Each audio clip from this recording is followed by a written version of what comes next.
आज का, यानी कि 2 तारीख का, 2 जून 2026 के न्यूज़पेपर द हिंदू का एनालिसिस शुरू करते हैं। आज कोई ऐसा इम्पोर्टेंट डे नहीं है जो आपको याद रखना पड़े, है ना। मिल्क के ऊपर आज है, बस मिल्क डे है ना, इंटरनेशनल, वो इम्पोर्टेंट नहीं है हमारे लिए। हमारे लिए कौन कौन से डेज इंपॉर्टेंट होते हैं? जो नेशनल इंपॉर्टेंस के होते हैं या जो यूएन के द्वारा रिकॉग्नाइज्ड होते हैं, वो इंपॉर्टेंट है, वो एग्जाम में पूछे जाते हैं। ठीक है, लाइट करो। तो देखो, आईआईपी हर महीने हम लोग पढ़ रहे हैं कि आईआईपी की ग्रोथ रेट कितनी है। तो आईआईपी का डेटा फिर से आया है और आज हम फिर से थोड़ा सा उसको देखेंगे, तो कि आईआईपी ग्रोथ रेट कितना है। आईआईपी हो गया है 4.9%, अप्रैल का डेटा है। याद नहीं रखना है, ये डेटा आपको याद नहीं रखना है। आपको इसमें याद क्या रखना है कि आईआईपी कौन रिलीज करता है। तो एनएसओ रिलीज करता है, किसके अंडर में आता है? मॉस्पी के अंडर में आता है, यानी कि ministry of programme statics and programme implementation. ठीक है, ये बेसिक क्वेश्चन पूछा जाता है एग्जाम के अंदर। आईआईपी क्या होता है? आईआईपी होता है जो इंडस्ट्रियल ग्रोथ को, इंडिया के अंदर इंडस्ट्रियल ग्रोथ को नापता है। आईआईपी की full form index of industrial production. ठीक है, अब जो क्वेश्चन पूछा जाएगा एग्जाम के अंदर, क्योंकि बेस ईयर रिवाइज हुआ है, तो पहले 2011-12 के बेस ईयर से हम लोग देखते थे। बेस ईयर क्या होता है? वैसे बेस ईयर होता है, जैसे आप कहते हो कि मैंने 2012 में 100 रुपए का क्या किया? इंडस्ट्रियल एक्टिविटी की, 100 रुपए की। ठीक है, तो 2012 के कंपैरिजन में 2026 में कितना हुआ इसके कंपैरिजन में। मान लो मैंने 110 रुपए का इंडस्ट्रियल प्रोडक्शन किया, इंडस्ट्रियल एक्टिविटी की, किसमें? 2026 में। तो यहां पर कितना परसेंट हो गया? 10% क्या हो गया? ग्रोथ रेट हो गया। आईआईपी ग्रोथ रेट कितना हो गया? 10% हो गया। ठीक है, तो अब बेस ईयर को चेंज कर दिया गया है। पहले 2011-12 से देखते थे, अब देखेंगे 2022-23 का कितना आईआईपी था, उससे कंपेयर करके क्या निकालेंगे? इस साल का ग्रोथ रेट। ठीक है, तो इकोनॉमिक ग्रोथ का इंडिकेटर भी है, क्योंकि इससे पता चलता है कि मैन्युफैक्चरिंग कितनी हो रही है, क्या चीजें हो रही हैं। एक और इम्पॉर्टेंट क्वेश्चन यहाँ पर जुड़ जाता है, क्योंकि बेस ईयर अपडेट हुआ है, तो उसके साथ ही कुछ नए सेक्टर इसके अंदर जोड़े गए। ठीक है, पहले 839 आइटम्स हुआ करते थे, अब 1042 आइटम्स है।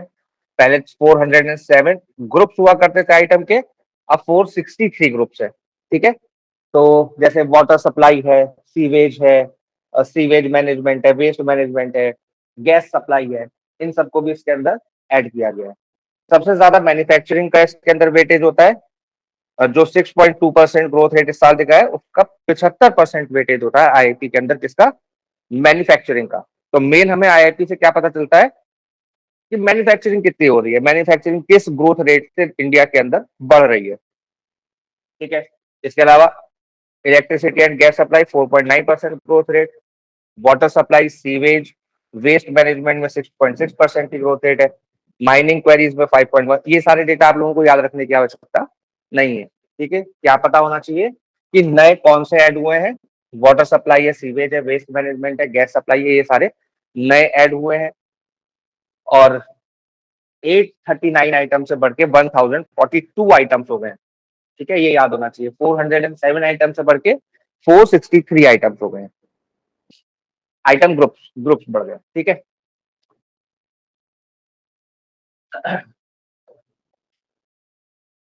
इसके अलावा देखेंगे, अगर हम ब्रेकअप उस तरीके से देखेंगे कि गुड्स के आधार पे कि किस तरीके के गुड्स की ग्रोथ हुई है, तो कैपिटल गुड्स में 16% की बढ़ोतरी देखने को मिली है, यानी कि 16% क्या हुआ है? ग्रोथ हुई है। किसमें? कैपिटल गुड्स में। ठीक है, इंफ्रास्ट्रक्चर कंस्ट्रक्शन में 7.1% की ग्रोथ रेट है। अगर हम स्लोअर ग्रोथ देखेंगे तो प्राइमरी गुड्स जो है 0.8%, और consumer durables 4.3%, consumer non durables 2.8%। Consumer non durables में आ जाते हैं जैसे हम लोग जो रोजमर्रा के सामान इस्तेमाल करते हैं, है ना, जो ड्यूरेबल नहीं होते, जो यूज किया और खत्म हो गया, जैसे दूध, दही, चावल, चीनी, आटा, खाने पीने का आइटम, पेरिशेबल गुड्स जितने भी हम लोग यूज कर रहे हैं, वो सारे कैसे हो गए? नॉन ड्यूरेबल हो गए। और ड्यूरेबल कौन से हो गए? फ्रिज, टीवी, एसी, गाड़ी, वॉशिंग मशीन, ये सब कैसे हो गए? ड्यूरेबल हो गए, लंबे समय तक यूज होते हैं। तो 4.3% किसमें? जो लॉन्ग टर्म में। अब यहाँ पर एक चीज नोटवर्दी है कि 2.8% जो नॉन ड्यूरेबल गुड्स है उसके अंदर ग्रोथ रेट स्लो है। यानी कि रोजमर्रा की जिंदगी में इंसान जो खर्चा करता है उसके अंदर कर्टेल कर रहा है, ठीक है। और ड्यूरेबल गुड्स के अंदर खर्चा कर रहा है। जैसे हम लोगों ने देखा था कि बाइक की सेल बढ़ी थी पिछले साल, पिछले महीने बाइक की सेल बढ़ी थी, तो उसी का इफेक्ट है ये कि हम लोग क्या देख रहे हैं कि नॉन ड्यूरेबल गुड्स, बाइक के अलावा भी बहुत सारे नॉन ड्यूरेबल गुड्स की सेल्स बढ़ी है, तो उसके अंदर ज्यादा लोग पैसा इन्वेस्ट कर रहे हैं, ठीक है। Intermediate goods 7.7%। इंटरमीडिएट गुड्स होते हैं जो कंज्यूम करने लायक नहीं होते बट इंटरमीडिएट होते हैं। इंटरमीडिएट यानी कि अभी वो फुल्ली प्रिपेयर्ड नहीं है कंजम्पशन के लिए, but they are to some extent prepared. या फिर मशीनरी हो गई तो उसको भी इंटरमीडिएट गुड्स में ही काउंट करेंगे, ठीक है। जो मशीनरी, मान लीजिए कोई चीज प्रोडक्ट, दूध की पैकेजिंग की मशीन है तो मशीन इंटरमीडिएटरी गुड हो गई, ठीक है। और पैकेज दूध कैसा हो गया? नॉन ड्यूरेबल कंज्यूमर गुड, ठीक है। अब देखो एक होता है जब हम लोग वैसे देखते हैं तो कोर इंडस्ट्रीज का भी इंडेक्स आता है, जिसको बोलते हैं इंडेक्स ऑफ कोर इंडस्ट्रीज। तो इसके अंदर 8 कोर इंडस्ट्रीज है, 8 कोर इंडस्ट्रीज है ना, 8 कोर इंडस्ट्रीज है। जब आएगा आईआईसी तो हम लोग आईसीआई तब हम उसको देखेंगे। बस इतना सा याद रखेंगे कि आईआईपी जो है वो एनएसओ मॉस्पी के अंदर रिलीज होता है, और ये department of IIT, department of personal programming and training करके कुछ है, ठीक है। अभी सिर्फ आईआईटी का है, एक दो दिन में आईसीआई का भी आ जाएगा। एक सेकंड रुकना। Department of promotion of industry and internal trade, department of promotion, DPITT क्या है? Department of promotion and industrial and internal trade, industrial and internal trade, ठीक है। अब देखो बेस ईयर कई सारों के चेंज हुए, सब लोग सारे जितने भी इकोनॉमिक इंडिकेटर्स हम लोग पढ़ते हैं ना, सबके बेस ईयर चेंज हुए हैं, तो बहुत ज्यादा इंपॉर्टेंट हो जाते हैं एग्जाम के अंदर। क्वेश्चन एक ना एक यहाँ से पूछे, इस चार्ट से पूछेगा ही पूछेगा। जैसे जीडीपी का भी बेस ईयर 2012 से बढ़ा के क्या कर दिया? 2022-23 कर दिया, 11-12 से। जीवीए यानी कि ग्रॉस वैल्यू एडिशन का बढ़ा के 2011-12 से कितना कर दिया? 2022-23 कर दिया। आईआईपी का भी 2011-12 से बढ़ा के 2022-23 कर दिया, ठीक है। इसका याद रखेंगे सीपीआई का, सीपीआई यानी कि जिससे हम लोग इन्फ्लेशन काउंट करते हैं, सीपीआई का 2012 से बढ़ा के क्या कर दिया? 2012 से 100 बेस ऑन 2011-12 कंजम्पशन सर्वे। किस पे बेस था? 2011-12 के कंजम्पशन सर्वे पे बेस था। और हाँ जी, ग्रॉस वैल्यू एडिशन 2024 में, 2024 अब क्या कर दिया सीपीआई का बेस ईयर चेंज करके 2024 कर दिया, जो किस पे आधारित है? 2023-24 के हाउस होल्ड कंजम्पशन एक्सपेंडिचर सर्वे। हम लोगों ने अभी पढ़ा था ना कुछ दिन पहले, house hold consumption and expenditure सर्वे, तो उसी पे आधारित है 2023-24 के।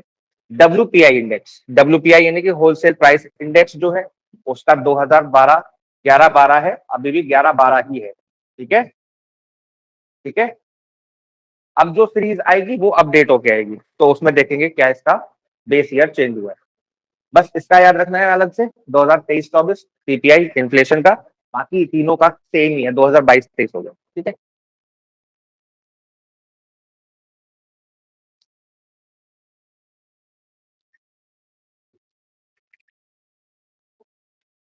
जी नीतू जी, एक सवाल पूछना चाहता हूँ आपसे। माइक खोल लीजिए अपना।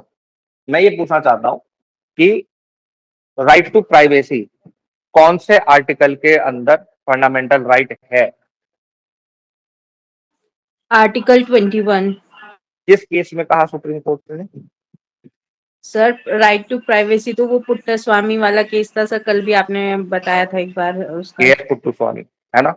तो के एस पुट्टू स्वामी वाले केस को ही यहाँ पर कोट करते हुए दिल्ली हाई कोर्ट ने क्या किया है, मतलब ये पहले से रिकॉग्नाइज्ड राइट है, कौन सा, राइट्स टू बी फॉरगॉटन, भुला देने का अधिकार। यानी कि अगर कोई मेरी डिजिटल प्रेजेंस है और मैं चाहता हूं कि वो डिजिटल प्रेजेंस खत्म हो जाए, इरेज हो जाए, तो वो भी मेरा फंडामेंटल राइट है। और ये राइट कहां से आता है, राइट टू प्राइवेसी से ही फ्लो होता है, यानी कि आर्टिकल 21 का पार्ट एंड पार्सल है। इसी को फिर से कहा है high court, Delhi high court, ठीक है। तो Delhi high court has held that right to be forgotten flows from right to privacy, Article 21, and has laid down framework for de-indexing judicial records for search engine. ये important चीज की है यहाँ पर कि डी लिस्टिंग के लिए कहा है, इसको जितना भी जुडिशियल रिकॉर्ड है उसकी डी लिस्टिंग होगी। अब डी लिस्टिंग का क्या मतलब है, डी लिस्टिंग का मतलब ये नहीं है कि मेरे खिलाफ कोई अगर केस है जो कि ऑनलाइन आप सर्च करने पे ढूंढ सकते हो, मेरे खिलाफ कोई एफआईआर है जिसे आप ऑनलाइन सर्च करके ढूंढ सकते हो, तो उसे हटा दिया जाएगा, हटा नहीं दिया जाएगा, उसे मेरे नाम से ढूंढना मुश्किल कर दिया जाएगा बस। या मैं उस केस में एक्विट हो चुका हूं तो उसको हटा दिया जाएगा, क्योंकि ऐसा है ना कि अगर मेरे ऊपर केस चलता रहेगा तो मेरी एम्प्लॉयबिलिटी भी नहीं होगी, मेरे को कोई एम्प्लॉय नहीं रखेगा, मेरे को कोई एम्प्लॉय नहीं रखेगा तो वापस मुझे क्राइम करना पड़ेगा। तो वापस क्राइम करने से बचाने के लिए ये जरूरी है कि उसका भी राइट टू प्राइवेसी मेंटेन रहे, जो कि एक्यूज रह चुका है किसी केस में, ठीक है। तो उसी पे आधारित है आर्टिकल 21 के अंदर right to privacy, dignity, reputation, autonomy, ये सारी चीजें हैं। के एस पुट्टू स्वामी वाला केस हम लोग कई बार डिस्कस कर चुके हैं, जिसके अंदर राइट टू प्राइवेसी कहा गया था कि ये फंडामेंटल राइट है अंडर आर्टिकल 21, ठीक है। तो डायरेक्ट क्वेश्चन भी आता है एग्जाम के अंदर इससे, ये राइट टू प्राइवेसी से जुड़ा हुआ कौन सा केस है, आपके में नहीं आएगा, क्लैट में नहीं आएगा, ये जुडिशरी में आता है, ठीक है। तो के एस पुट्टू स्वामी केस वेरी फेमस, तो ये वाला तो गलत होता ही नहीं है किसी का भी, ठीक है। तो दिल्ली हाई कोर्ट ने क्या करा है, आरटीबीएफ यानी कि right to be forgotten is part of article 21, ऐसा कहा। फिर उसके अलावा कहा digital presence can cause harm, यानी कि जो मेरी डिजिटल प्रेजेंस है, continued online availability of judicial records, continued है, मेरा केस खत्म हो गया लेकिन ऑनलाइन रिकॉर्ड अभी भी मौजूद है, तो उससे क्या हो रहा है, मेरी रेपुटेशन को हार्म हो रहा है, क्या हो रहा है, मेरी एम्प्लॉयबिलिटी को, अपॉर्चुनिटीज को क्लोज कर रहा है वो, मेरे को एम्प्लॉयमेंट नहीं मिलेगा, ठीक है। उससे क्या हो रहा है, सोशल रिलेशंस पे इम्पैक्ट पड़ रहा है मेरे। डिफेमेशन नहीं है ये, डिफेमेशन क्या मतलब, अगर कोई चीज जुडिशियल रिकॉर्ड है, अगर हम उसको पब्लिश कर रहे हैं तो वो डिफेमेशन नहीं है। अगर हम कोई चीज सच बोल रहे हैं तो वो भी डिफेमेशन नहीं हो सकता, ठीक है। डिफेमेशन अभी आईपीसी मतलब बीएनएस में तुम लोग पढ़ोगे तो वो क्लियर हो जाएगा, ठीक है ना। और मेरी डिग्निटी को तो वॉयलेट कर ही रहा है, भले ही मेरा डिफेमेशन ना कर रहा हो, लेकिन मेरी डिग्निटी को वॉयलेट कर रहा है, ठीक है, आर्टिकल 21। सर हाँ जी। सर ये जैसे आर्टिकल 21 तो आपने सही कहा कि राइट टू प्राइवेसी है, बट इसमें जो राइट टू नो आर्टिकल 19 का वायलेशन नहीं हो रहा सर? मतलब राइट टू नो जानने की स्वतंत्रता तो है। हाँ, उसी के बीच में बैलेंस बनाने की बात की है यहाँ पर हाई कोर्ट ने, क्या कहा है कि इंडिविजुअल प्राइवेसी और पब्लिक राइट टू नो के बीच में क्या करना है, बैलेंस स्ट्रक करना है। कौन से केसेस हटाए जाएंगे, कौन सी चीज हटाएगी, हु में सीक रिलीफ, इसमें किसको रिलीफ मिलेगा, किसका नाम हटाया जाएगा, ये इंपॉर्टेंट है। Person acquitted in criminal case, जिसका एक्विटल हो गया है ना उसका। दूसरा, इंडिविजुअल्स हुज केसेस वर क्वैश्ड, जिनकी एफआईआर क्वैश कर दी हाई कोर्ट ने, क्वैश मतलब कि खत्म कर दी। पार्टीज इन मैट्रिमोनियल डिस्प्यूट, अब मैट्रिमोनियल डिस्प्यूट है, उसका समाज में इंफॉर्मेशन जाए ऐसी जरूरी नहीं है बात, मतलब कि 498 ए की है तो बात और है, नहीं तो सब लोगों को वो इंफॉर्मेशन मिले ऐसा जरूरी नहीं है, फॉर पब्लिक गुड नहीं, ठीक है ना। पर्सन, ये वैसे भी पर्सनल मैटर है ना, तो वैसे भी right to know personal matter पे अप्लाई नहीं होता। Persons whose proceedings were settled, जिसने सेटल कर ली अपनी प्रोसीडिंग्स, उसका नाम हटाया जा सकता है। Individuals whose name appeared incidentally in judicial records, incidentally आ रहे हैं उनके नाम, गवाह के तौर पे या किसी और तौर पे आ रहे हैं, है ना, तो उनके नाम से सर्च में ना आए, हटाए नहीं जाएंगे। The court directed search engine, legal database platform, digital intermediaries to deindex, क्या किया जाएगा, हटाए नहीं जाएंगे। पब्लिक का राइट टू नो समाप्त नहीं किया जा रहा है, क्या किया जा रहा है, the index specified judgment order report from name based search result. उसके नाम से सर्च करेंगे तो नहीं आएगा, उसको ढूंढ सकते हैं लेकिन उसको ढूंढना थोड़ा सा क्या हो जाएगा, मुश्किल हो जाएगा बस। ठीक है, तो डी इंडेक्सिंग क्या होता है, the judgment remain on the court website रहेगा, लेकिन search engine stop showing it prominently when a person's name is searched. ठीक है, प्रोमिनेंटली शो नहीं करेगा अगर उसके नाम से सर्च करोगे व्यक्ति को। ठीक है, तो पर्सन्स आइडेंटिटी में भी hidden, example names, address, phone number, medical details, ये सब हिडन कर दी जाएंगी, छुपा दी जाएंगी पब्लिक रिकॉर्ड्स। ठीक है ना, तो ये सब क्योंकि पब्लिक राइट टू नो, इसके बीच में बैलेंस बनाने की बात है। Open justice principle, open justice होना चाहिए, सबके सामने होना चाहिए, और पब्लिक राइट टू नो और इंडिविजुअल्स प्राइवेसी, इन तीनों के बीच में बैलेंस है। ठीक है, समझ में आया?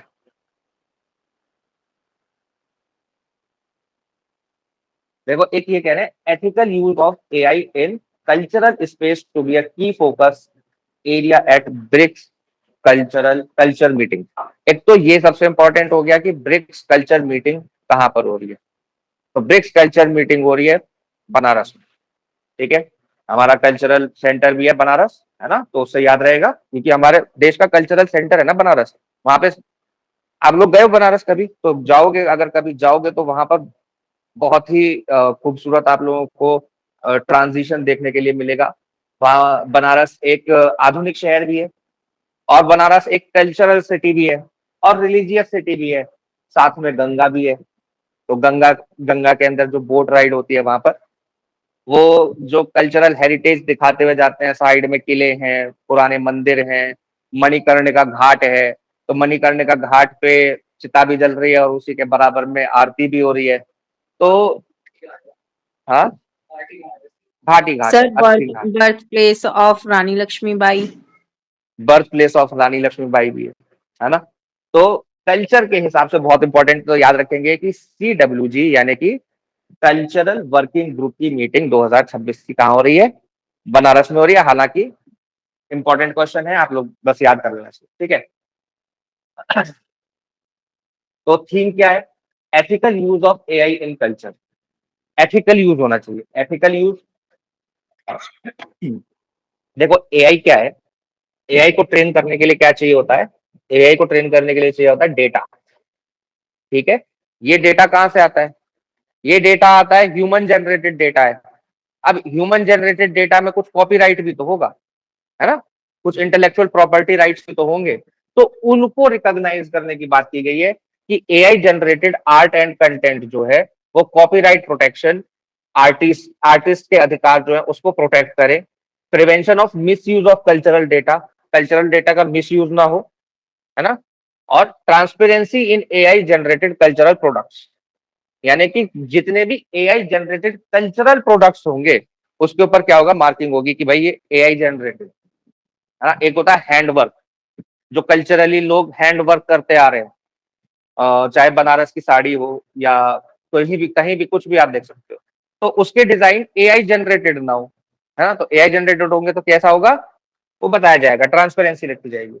Creative economy, promotion of cultural industries, cultural industries जो है उसको प्रमोट करने के लिए employment generation through arts and heritage, इस पे बात होगी, और कल्चरल एंटरप्रेन्योरशिप पे बात होगी। ठीक है, ये तो हो गई सारी चीजें जो अभी होंगी। इसके अलावा क्या होगा, कल्चरल एंड सस्टेनेबल डेवलपमेंट के ऊपर बात होगी, हेरिटेज को प्रोटेक्ट करने की बात होगी, पीपल टू पीपल कनेक्ट बढ़ाने की, ब्रिक्स नेशंस के अंदर पीपल टू पीपल कनेक्ट बढ़े, लोग कल्चरल एक्सचेंज करें, ट्रेवल करें और ट्रेड करें, है ना। चैलेंजेस क्या है, why AI culture is important, क्यों इम्पोर्टेंट है, तो डिजिटल प्रिजर्वेशन, मैन्युस्क्रिप्ट्स जो हैं उनको डिजिटली अगर प्रिजर्व करना है तो एआई बहुत हेल्प कर सकता है। पुरानी कोई स्क्रिप्ट है जिसको ट्रांसलेट करना है तो ट्रांसलेट करने में हेल्प कर सकता है, एंशियंट टेक्स्ट को वर्चुअल म्यूजियम क्रिएट करने में हेल्प कर सकता है ना। वर्चुअल म्यूजियम मतलब कि आप अपने फोन पे ही वर्चुअली म्यूजियम में घूम सकते हो, तो उस तरीके का कुछ क्रिएट करने की बात हो सकती है। Wider access to cultural resources तक एक्सेस लोगों का और ज्यादा अच्छा हो सकता है। अब इसमें फेक इन्फॉर्मेशन का भी, मिस इन्फॉर्मेशन का भी खतरा है, तो चैलेंजेस भी हैं, कॉपीराइट के इन्फ्रिंजमेंट का भी खतरा है, ऑथेंटिसिटी जो है हमारे कल्चर की वो खत्म भी हो सकती है। ऐसा हो सकता है कि एआई ओवर द टाइम उसको एरोड कर दे, है ना, ओवर द टाइम उस ऑथेंटिसिटी को खत्म कर दे। बायस जो है एआई के अंदर, एआई किसने बनाया, किस जिस जिस कंपनी का एआई है या जहां उसका डेटा सेंटर है, उसके डेटा सेंटर में किस तरह का डेटा है, उससे भी उसके अंदर बायस क्रिएट हो सकता है। Ownership issue regarding AI created work. अब एआई के ऊपर किसी ने कौन कौन सा काम किसने क्रिएट किया, उसकी ओनरशिप किसकी है, ये रिलेटेड भी इश्यूज है। ठीक है ना, तो चैलेंजेस हैं, लेकिन इसके ऊपर अभी मीटिंग के अंदर जो भी बात होगी वो हम लोग देखेंगे। अब ये इंपॉर्टेंट है आप लोगों को ब्रिक्स को लेके।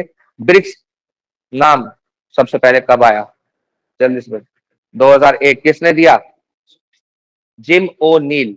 ये क्वेश्चन तो बिल्कुल याद रखेंगे कि सबसे पहले 2001 जिम ओ नील जो कि गोल्डमैन सैक्स के क्या थे, इकोनॉमिस्ट थे, उन्होंने सबसे पहले कहा कि ब्रिक्स का फॉर्मेशन होना चाहिए, ब्रिक का, building better global economic brick, S बाद में जुड़ता है, इन्होंने ब्रिक का, ब्रिक यानी कि ब्राजील रशिया इंडिया चाइना।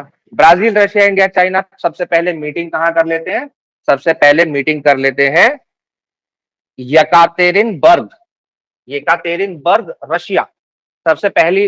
अच्छा, इससे भी पहले मीटिंग होती है, अगर फॉर्मलाइजेशन पूछता है ना तो 2006, जो ऑफिशियल वेबसाइट है वो फॉर्मलाइजेशन बताता है 2006। BRICS was formalised during first meeting of BRICS foreign ministers on margins of United Nations जी जनरल असेंबली इन न्यूयॉर्क 2006। ये ऑफिशियल वेबसाइट बता रही है। ठीक है, क्या बता रही है, फॉर्मलाइजेशन कहां हुआ, उंगा की 2006 की मीटिंग में न्यूयॉर्क के अंदर फॉरेन मिनिस्टर्स मीटिंग हुई, और पहला समिट हुआ 2009 में, कहां पर, येकातेरिनबर्ग, क्योंकि येकातेरिनबर्ग रशिया में। ठीक है, तो रशिया के अंदर पहला क्या हुआ, समिट हुआ।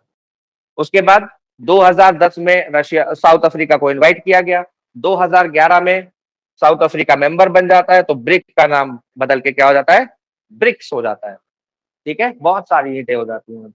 फिर उसके बाद 2024 में सबसे बड़ा एक्सपेंशन होता है, जिसके अंदर Egypt, Ethiopia, Iran, Saudi Arabia, UAE जुड़ जाते हैं, और 2025 में इंडोनेशिया भी जुड़ जाता है। टोटल कितने मेंबर हो गए, 5, 6, 7, 8, 9, 10 और 11, टोटल 11 मेंबर। ठीक है, ठीक है। 2025 में पहली बार पार्टनर कंट्रीज को भी इनवाइट किया गया, ये आने वाले समय में फुल टाइम मेंबर बन सकते हैं। कौन से हैं, बेलारूस है, Bolivia, Cuba, Kazakhstan, Malaysia, Nigeria, Thailand, Uganda, Uzbekistan, Vietnam. तो जो भी कंट्रीज हैं आप ये देखिए कौन से ब्लॉक के हैं, जितने भी कंट्रीज हैं मोस्टली क्या सभी सऊदी अरेबिया को छोड़ के मेरे ख्याल से, है ना, यूएई को छोड़ के सब रशिया ब्लॉक के हैं ऑलमोस्ट, मतलब रशिया टिल्ट है, रशिया ब्लॉक के भी नहीं है, तो रशिया टिल्ट है। जैसे इंडिया किसी ब्लॉक का नहीं है, इंडिया इज नॉन अलाइंड और मल्टी अलाइंड कह सकते हैं हम, क्योंकि हम दोनों के साथ अलाइंड है, हम यूएस के साथ भी अलाइंड है, हम रशिया के साथ भी अलाइंड है, हम ईरान के साथ भी अलाइंड है, हम इसराइल के साथ भी अलाइंड है। जहां नेशनल इंटरेस्ट होगा हम उसके साथ अलाइंड है। ठीक है, तो नेशनल इंटरेस्ट के साथ अलाइंड है अपने। तो यहाँ पर क्या देखने को मिल रहा है कि ज्यादातर कौन से कंट्रीज हैं जो यूएस के ऑपोजिशन में खड़े हैं, देखो ईरान, इसके अलावा रशिया, हाँ, चाइना, हाँ, south Africa, Belarus, Cuba, Kazakhstan, Uzbekistan, Vietnam, Vietnam, US Vietnam war हुई थी, आप लोगों को याद होगा, यूएस वियतनाम वॉर बहुत फेमस वॉर है ना, जिसके अंदर यूएस को बहुत ही बुरी तरीके से हार मिली थी। उसके बाद चाइना के साथ उसने संधि करी, चाइना के साथ संधि करके वियतनाम की वॉर खत्म हुई थी, है ना। तो यहाँ पर सारे कौन से कंट्रीज हैं जो यूएस के अगेंस्ट हैं, ऐसा क्यों है, ऐसा इसलिए है क्योंकि आप लोगों ने सुना होगा सेकेंड वर्ल्ड वॉर के बाद पीस लाने के लिए बना यूएन, है ना, इसी के अंदर बना UNSC security council, general assembly होगा, है ना। इसके अलावा पैसा देने के लिए इन्होंने बनाया वर्ल्ड बैंक, और कंटिजेंसी में यानी कि इमरजेंसी में पैसा देने के लिए बनाया इंटरनेशनल मॉनेटरी फंड, है ना। तो ये जो सारा सिस्टम इन्होंने बनाया इंटरनेशनल लेवल पे, international court of justice, permanent court of arbitration, free trade area, UN clause के अंदर ही आ गया ना वो, तो फ्री ट्रेड जो रूट्स को जो हम फ्रीली यूज कर सकते हैं वो यूएन क्लॉज के अंदर आ गया। ठीक है, तो यूएन का जितना भी फ्रेमवर्क है, चाहे यूएनएफसीसीसी हो, हालांकि यूएनएफसीसीसी से खुद ही अमेरिका बाहर हो गया, लेकिन इस सबको मिला के क्या कहा जाता है, इस सबको मिला के कहा जाता है पैक्स अमेरिकाना। ये जो पूरा सिस्टम है, इस सिस्टम को कहा जाता है पैक्स अमेरिकाना। और पैक्स अमेरिकाना का मतलब क्या है, पीस फॉर अमेरिका। अमेरिका के लिए पीस कब रहेगी, जब ये सारे इंस्टीट्यूशन पावरफुल रहेंगे, जब ये सारे इंस्टीट्यूशन क्या करेंगे, दुनिया को लोन देके उनके ऊपर कब्जा रखेंगे, दुनिया के ऊपर सिक्योरिटी काउंसिल के सैंक्शंस होंगे, उंगा के सैंक्शंस होंगे, यूएन के सैंक्शंस होंगे, अमेरिका के खिलाफ जो काम करेगा उसके ऊपर क्या होगा, सैंक्शन लग जाएगा। तो ये पैक्स अमेरिकाना है। अब इस पैक्स अमेरिकाना का जो बेस है वो खड़ा है डॉलर पे।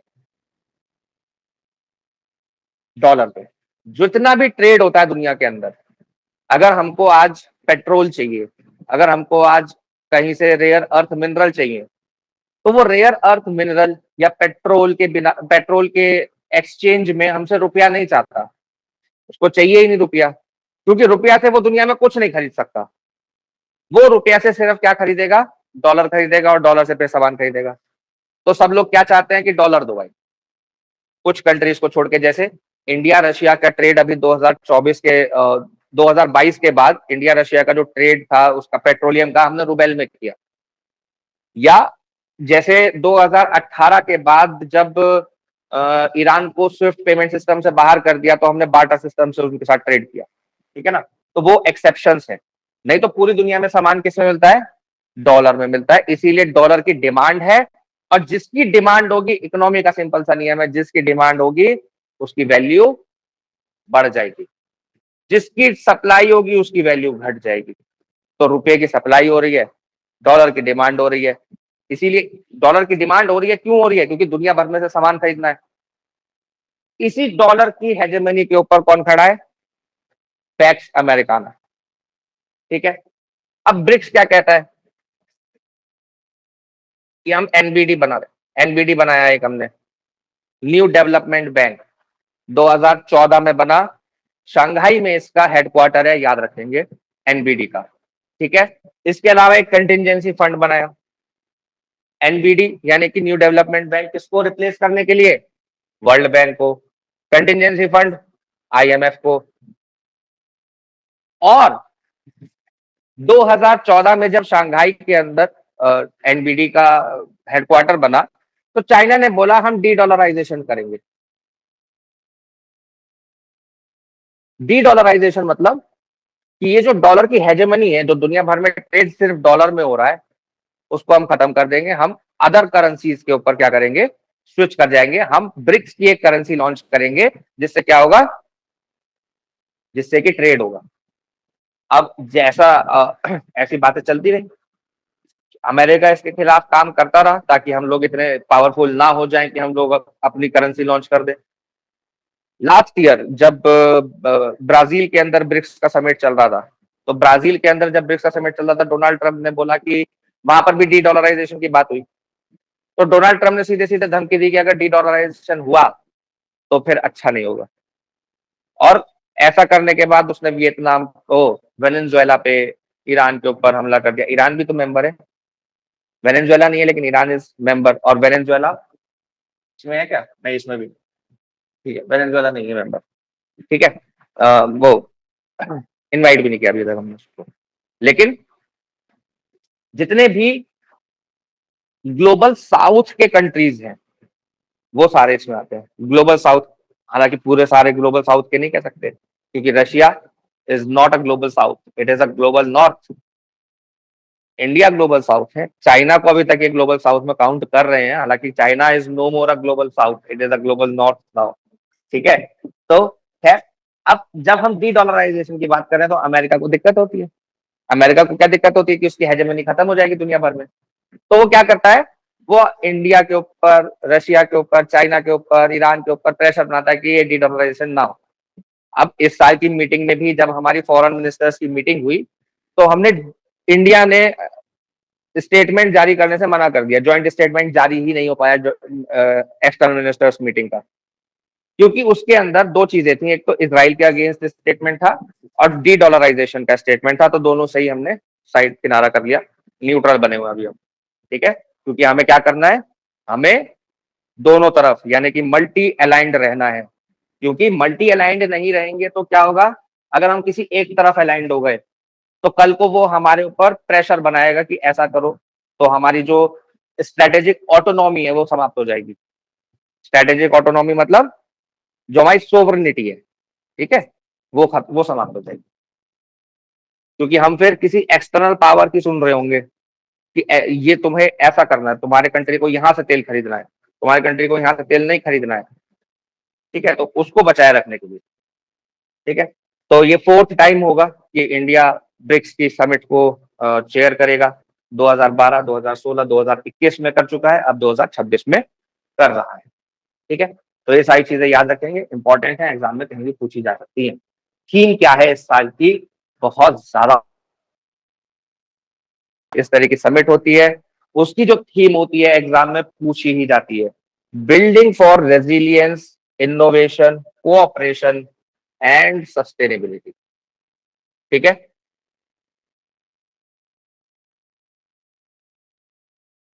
ठीक है, इसके अलावा एक और इम्पोर्टेंट क्वेश्चन आता है एग्जाम में कि लोगो का मतलब क्या है। इस साल का लोगो क्या है, कमल का फूल और बीच में नमस्ते, और बहुत सारे ब्लू, येलो, वाइब्रेंट कलर्स हमको दिखाई दे रहे हैं यहाँ पर। ठीक है, तो ये कमल का फूल क्या रिप्रेजेंट करता है, देखो पूरा देख लेते हैं, ये पूरा वेबसाइट से ही मैंने लिया है, वेबसाइट के ऊपर जो लिखा है वो है, ब्रिक्स की वेबसाइट के ऊपर जो है, the BRICS logo for India 2026 chairmanship beautifully blends tradition with modernity, at its heart is the lotus representing purity, resilience and progress. ये जो वर्ड्स मैं अंडरलाइन कर रहा हूं और गोले कर रहा हूं, ये वर्ड्स आपको याद रहने चाहिए, तो 2-3 बार आप रिवाइज करोगे याद हो जाएंगे।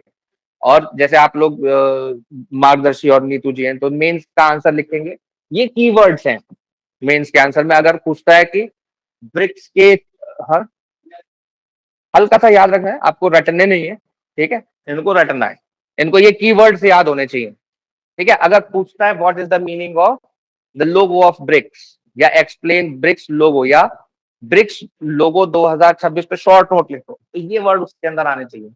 वाइल इट्स पेटल्स, पेटल्स जो है, ये जो अलग अलग पेटल्स आपको दिखाई दे रहे हैं, ये क्या रिप्रेजेंट कर रहे हैं, vibrant colours of all BRICS members. तो ये 5 हैं लेकिन सारे ब्रिक्स मेंबर्स को रिप्रेजेंट कर रहे हैं, ये मत लिख दीजिएगा कहीं भी कि सिर्फ 5 ओरिजिनल मेंबर्स को रिप्रेजेंट कर रहे हैं। ठीक है, ऐसा मैंने कहीं किसी तो कोचिंग की वेबसाइट पे लिखा हुआ देखा था, मुझे याद नहीं है, लेकिन इसको सभी कंट्रीज को, सारे मेंबर कंट्रीज को रिप्रेजेंट कर रहे हैं वाइब्रेंट कलर से। ठीक है, reflecting collective strength and unity, at the centre the graceful नमस्ते gesture captures India's timeless spirit of warmth, respect, harmonious collaboration. तो ये वर्ड्स आपके आने चाहिए आंसर के अंदर।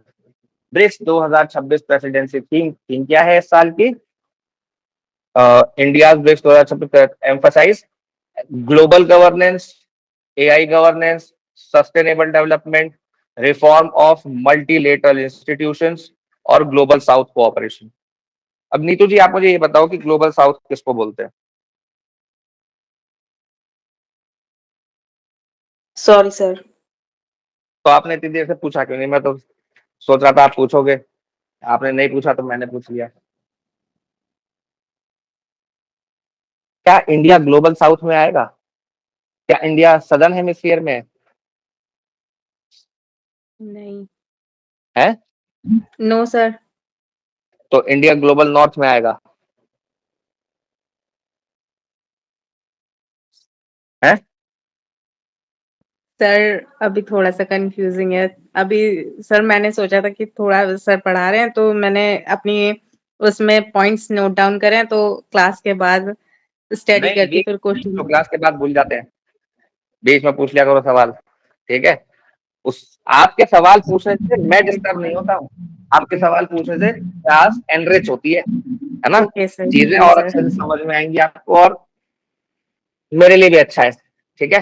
सवाल पूछा करो। तो ग्लोबल साउथ जो है एक बैंडेड लाइन है, जिसके ऊपर क्या है, ग्लोबल नॉर्थ है, और नीचे क्या है, ग्लोबल साउथ है।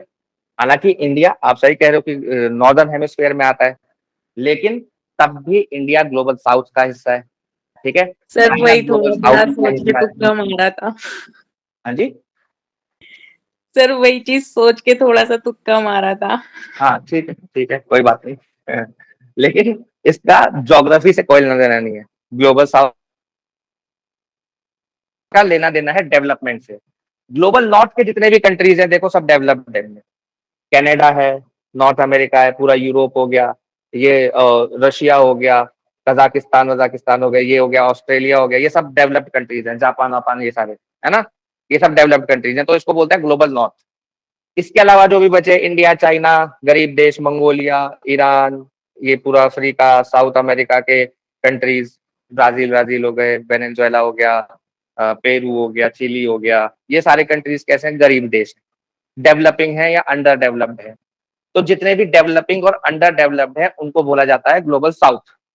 पहले ये हमको बोला करते थे थर्ड वर्ल्ड कंट्री, अब भी बोलते हैं, थर्ड वर्ल्ड कंट्री बोलते हैं। तो थर्ड वर्ल्ड कंट्री क्योंकि थोड़ा सा डिग्रेडिंग है, तो डिमीनिंग है, तो इसके लिए हमने अपना सम्मानजनक शब्द निकाल लिया है ग्लोबल साउथ। हम ही कह रहे हैं खुद को ग्लोबल साउथ, ठीक है? तो ग्लोबल साउथ, और India is the voice of global south, हमेशा से, है ना? हमेशा से ग्लोबल साउथ की वॉइस रहा है। अभी पिछले कुछ समय से थोड़ा गड़बड़ चल रहा है मामला, इस इस पर्सपेक्टिव से कि इंडिया ग्लोबल साउथ की वॉइस है, इस पर्सपेक्टिव से, वरना ठीक है सब, ठीक है?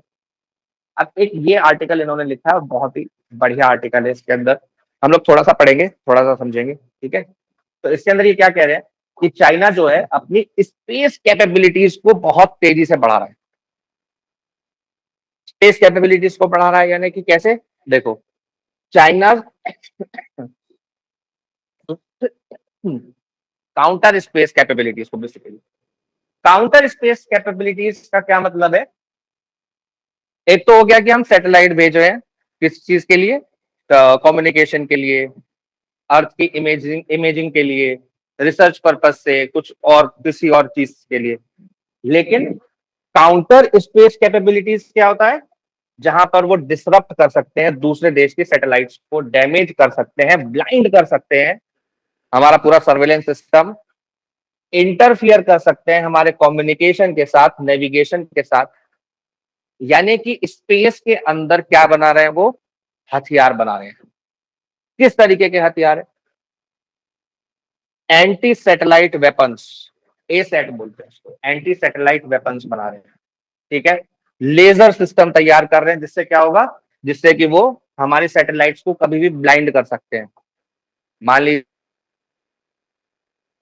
गालवान वैली में फिर से समस्या आ जाए, गालवान वैली में फिर से स्टैंड ऑफ हो जाए, और हमारे सैनिकों को लोकेशन ही ना मिले, सैटेलाइट बंद हो जाए, कई घंटों के लिए बंद रहे, तो फिर लड़ना बड़ा मुश्किल हो जाएगा, है ना? इलेक्ट्रॉनिक जैमिंग कर सकते हैं, सैटेलाइट्स जैम कर देंगे, ठीक है?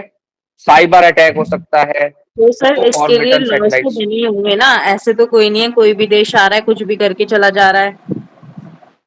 हाँ, कोई भी देश आ रहा है कुछ भी करके नहीं चला जाएगा, ये बात आपकी सही है, क्योंकि ऐसा कुछ करेगा तो उसके रिपरकशंस होंगे। लेकिन अगर कोई हमारा पड़ोसी है जिसके साथ हमारे इतने लंबे समय से बॉर्डर इश्यूज हैं, तो अगर वो अपनी कैपेबिलिटीज को बढ़ा रहा है तो उसके ऊपर नजर रखना भी हमारा काम है, ठीक है? जैसे 1965 में जब चाइना ने अपना न्यूक्लियर टेस्ट कर लिया, उसके बाद इंडिया को भी लगभग 10 साल के बाद अपना न्यूक्लियर टेस्ट पोखरण 1 करना पड़ा, है ना? तो ऐसा है ना कि कैपेबिलिटीज को तो बढ़ाना ही पड़ेगा, नहीं तो फिर क्या होगा, जो आज ईरान के साथ हो रहा है, जो वेनेजुएला के साथ हो गया, या ईरान के साथ अमेरिका करने की कोशिश कर रहा है, कि माइट इज राइट। कल हमने एक आर्टिकल पढ़ा था जिसके अंदर उसने कहा था कि इंटरनेशनल लॉज कुछ नहीं है, इंटरनेशनल लॉ मानो तो है, ना मानो तो नहीं है। और कौन और किसके ऊपर लागू नहीं होते? जो पावरफुल है उसके ऊपर तो बिल्कुल भी लागू नहीं होते। वॉर क्राइम आज कर रहा है इसराइल, उसके ऊपर कोई सैंक्शन नहीं है। यूएसए कर रहा है वॉर क्राइम, छोटे बच्चों को मार दिया। वॉर के दूसरे ही दिन एक स्कूल के ऊपर मिसाइल गिरा के 190 लड़कियों को मार दिया, लड़कियों छोटी बच्चियों को। वॉर क्राइम नहीं है क्या? तो वॉर क्राइम करते हुए भी उनके ऊपर कोई सैंक्शन है क्या? कोई सैंक्शन नहीं है। तो पावरफुल जो होगा उसी की बात सुनी जाएगी। तो दुनिया के अंदर क्या है, हमारे नेशनल इंटरेस्ट को प्रोटेक्ट करने के लिए जरूरी है कि हम अपनी पावर को भी मेंटेन। इंडिया के पास न्यूक्लियर बम है, ऐसा थोड़ी है कि हमने पाकिस्तान के ऊपर फोड़ ही दिया, या पाकिस्तान के पास न्यूक्लियर बम है तो ऐसा थोड़ी है कि उसने हमारे ऊपर फोड़ ही दिया। लेकिन चूंकि पाकिस्तान के पास न्यूक्लियर बम है तो इंडिया अटैक करने से पहले 10 बार सोचता है, या इंडिया के पास न्यूक्लियर बम है तो चाइना, अमेरिका, पाकिस्तान की तो औकात नहीं है क्या? और कोई कंट्री है तो वो अटैक करने से पहले 10 बार सोचेगा। वो कर देता है, वो पिटता है, फिर क्या करे पाकिस्तान का, यही वो है ना। तो चाइना का स्पेस एम्बिशन जो है वो सिर्फ उस पर ही आधारित नहीं है। देखो क्या कह रहे हैं, human landing on moon by 2036 तक ह्यूमन लैंडिंग करवाने वाले हैं मून के ऊपर। न्यूक्लियर पावर्ड ल्यूनर शटल 2040 तक, ल्यूनर सोलर पावर स्टेशन 2050 तक। ये सारी चीजें आप लोगों को याद करने की जरूरत नहीं है, लेकिन मेंस में अगर इस तरीके का कोई क्वेश्चन आता है स्पेस टेक्नोलॉजी से रिलेटेड, या फिर वो कहता है कि सीधे सीधे शॉर्ट नोट लिखने के लिए आ जाता है, आप क्या कहता है कि काउंटर स्पेस कैपेबिलिटीज पे शॉर्ट नोट लिखो। तो काउंटर स्पेस कैपेबिलिटीज पता होनी चाहिए ना, तभी तो शॉर्ट नोट लिखोगे। क्या कर सकते हैं, कैसे कैसे सिस्टम है, क्या क्या सिस्टम डेवलप हो रहे हैं दुनिया भर में। जैसे यूएसए है, यूएसए की 8,000 सैटेलाइट है, चाइना की 1900 से ज्यादा है, बस बहुत कम है यूएसए से, ठीक है। और इंडिया के पास 60 के आसपास सैटेलाइट है इंडिया की, है ना। तो इसकी जो मिलिट्री सैटेलाइट है वो ही 400 से ज्यादा है चाइना की। बाकी हमारी तो सिविलियन सैटेलाइट्स है सारी, इनकी मिलिट्री सैटेलाइट से 60 से ज्यादा है, ठीक है। तो काउंटर स्पेस जो टेक्नोलॉजी है उसको बहुत तेजी से डेवलप कर रहा है चाइना 2007 से। एसेट वेपन्स 2007 में ही डेवलप कर लेते। China destroyed one of its own satellite using an asset missile. 2007 में अपनी ही एक सैटेलाइट को उसने उड़ा दिया था टेस्ट करने के लिए, ठीक है। हाँ, एसेट एंटी सैटेलाइट ये ना, एंटी सैटेलाइट वेपन्स। ए सेट की एग्जैक्टली फुल फॉर्म लिख लो। हाँ, तो ये भी बात सही है, एग्जाम में मतलब जुडिशरी में तो पूछा जा ही सकता है।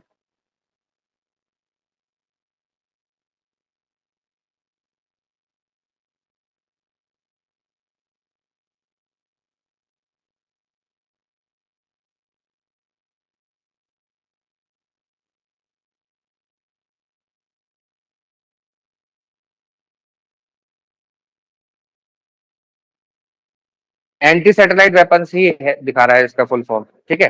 तो ए सेट की फुल फॉर्म क्या है? एंटी सैटेलाइट वेपन्स ही है, ठीक है, याद रखिएगा। तो डायरेक्ट एसेंट मिसाइल्स हैं इनके पास, DN3 SC-19, जो फिजिकली क्या कर सकती है, सैटेलाइट्स को डिस्ट्रॉय कर सकते हैं। यहाँ से फायर करेंगे और वहां पे हमारे सैटेलाइट पे जाके वो डेटोनेट होगी। लेजर वेपन्स है जो सेंसर को खराब कर सकते हैं, डेजल कर सकते हैं, ब्लाइंड कर सकते हैं सैटेलाइट को। सैटेलाइट की इमेजिंग खत्म हो जाएगी, इमेज ही नहीं ले पाएगा वो।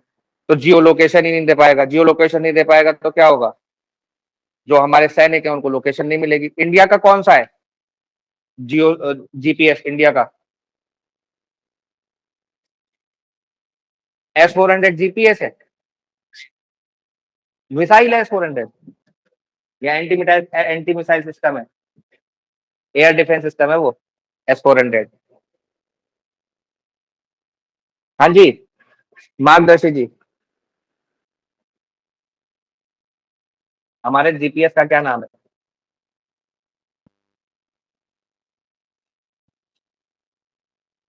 बताया था तभी पूछ रहा हूँ, मैं बिना बताए कुछ नहीं पूछता। Aditya ji. Sir I don't remember. याद रखो, नाविक, इंडिया का जो सैटेलाइट वो है कॉन्स्टलेशन GPS, उसका नाम है नाविक, ठीक है। अभी आएगा अभी इसमें आ जाएगा।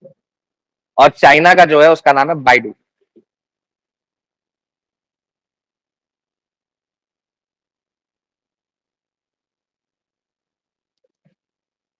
गुड इवनिंग मेघा जी, बड़ी लेट ज्वाइन कर रहे हो आप। अब तो क्लास खत्म होने वाली है, ठीक है। तो सॉरी सर, एक्सक्यूज पता है। कोई बात नहीं, आप इसकी ना रिकॉर्डिंग देख लेना, आज वाली क्लास की पूरी रिकॉर्डिंग देख लेना, और ये जो पीडीएफ आपको मिलेगी इसको आप एक बार पढ़ लेना अच्छे से। और कुछ डाउट हो, कुछ दिक्कत हो तो आप पूछ सकते हो, व्हाट्सएप पे मैसेज करके भी पूछ सकते हो, वैसे क्लास में तो पूछ ही सकते हो, कोई डाउट कुछ भी हो, ठीक है ना। तो उसके अलावा को ऑर्बिटल सैटेलाइट्स उन्होंने डेवलप किया चाइना ने, जिसमें SJ सीरीज, KJS सीरीज, ये सब नाम याद रखने में जरूरी नहीं है, ठीक है। तो चाइना देखो 2024 में डेमोन्स्ट्रेशन किया चाइना ने। China reportedly demonstrated advance satellite manoeuvring capabilities often described as orbital dog fighting. Orbital dog fighting, orbit के अंदर, स्पेस के अंदर डॉग फाइट कर रहे हैं। डॉग फाइट पता है ना किसको बोलते हैं? जब दो फाइटर जेट आपस में लड़ते हैं ना, फाइट करते हैं, तो उसको बोलते हैं डॉग फाइट। ये स्पेस के अंदर मैनूवर करते हैं वो। आप लोगों ने देखा होगा मूवीज के अंदर की प्लेन जा रहा है ऐसे ऐसे ऐसे ऐसे, मिसाइल से बचता हुआ, पीछे वाला प्लेन मिसाइल मार रहा है, तो उसको बोलते हैं डॉग फाइट। और ये स्पेस के अंदर करने की कैपेबिलिटीज डेवलप कर रहा है चाइना, ठीक है। स्पेस क्यों मैटर करता है? Surveillance, reconnaissance, intelligence. कहां से आ रही है इंटेलिजेंस? इंटेलिजेंस के लिए इनपुट कहां से आ रहा है? सैटेलाइट से आ रहा है। अगर वहां पर हमारी सैटेलाइट को डिस्ट्रॉय कर देगा चाइना, तो हमारा इनपुट बंद हो जाएगा, इंटेलिजेंस खत्म, सर्वेलेंस खत्म। सर्वेलेंस भी तो वहीं से कर रहे हैं कि भाई इंडिया चाइना बॉर्डर के ऊपर क्या चल रहा है। अगर चाइना के जो ट्रूप्स हैं वो इंडिया के अंदर आ रहे हैं, तो हमें कहाँ से पता चल रहा है? सैटेलाइट इमेजिंग से पता चल रहा है। तो सैटेलाइट इमेजिंग ही अगर बंद हो जाएगी, लेजर से बंद कर देंगे वो लेजर अपने लेजर सिस्टम से, तो हमें तो पता ही नहीं चलेगा ना। तो ये दिक्कत है, ठीक है। उसके अलावा प्रिसीजन स्ट्राइक नहीं कर पाएंगे। तो इंडिया का क्या है? नाविक, ठीक है। तो चाइना को टारगेट, कैरोस्टेट, रिस्ता, रिसेट, नाविक, इन सबको क्या कर सकता है? कैपेबिलिटी है उसके पास। हमारा क्या है? इंडिया का मिशन शक्ति, ये याद रखना। इंडिया का मिशन पूछा जा सकता है, चाइना का नहीं पूछेगा तो इंडिया का तो पूछ ही सकता है, ठीक है। क्या है? मिशन शक्ति। कब लॉन्च हुआ? 2019 में, ठीक है। किसके द्वारा लॉन्च किया गया? तो DRDO के द्वारा लॉन्च किया गया है, याद रखना। Defence research and development organisation, DRDO, ठीक है। और India is the fourth country to develop ASAT capability. Anti satellite weapons develop करने वाला इंडिया चौथा कंट्री है। इसके अलावा रशिया, चाइना, USA के पास है। चाइना, हालांकि इस आर्टिकल में ये कह रहे हैं एडिटोरियल में कि China space, counter space technologies के अंदर हमसे बहुत आगे निकल गया, ठीक है। तो इंडिया को एक्सपेंड करना पड़ेगा, प्राइवेट सेक्टर को लॉन्च कैपेबिलिटी, प्राइवेट सेक्टर को क्या करना पड़ेगा? इंक्लूड करना पड़ेगा। प्राइवेट सेक्टर के साथ कोलैबोरेट करने के लिए इसरो ने किसके द्वारा वो शुरू किया है? प्राइवेट सेक्टर के साथ कोलैबोरेशन, उसका माध्यम क्या है?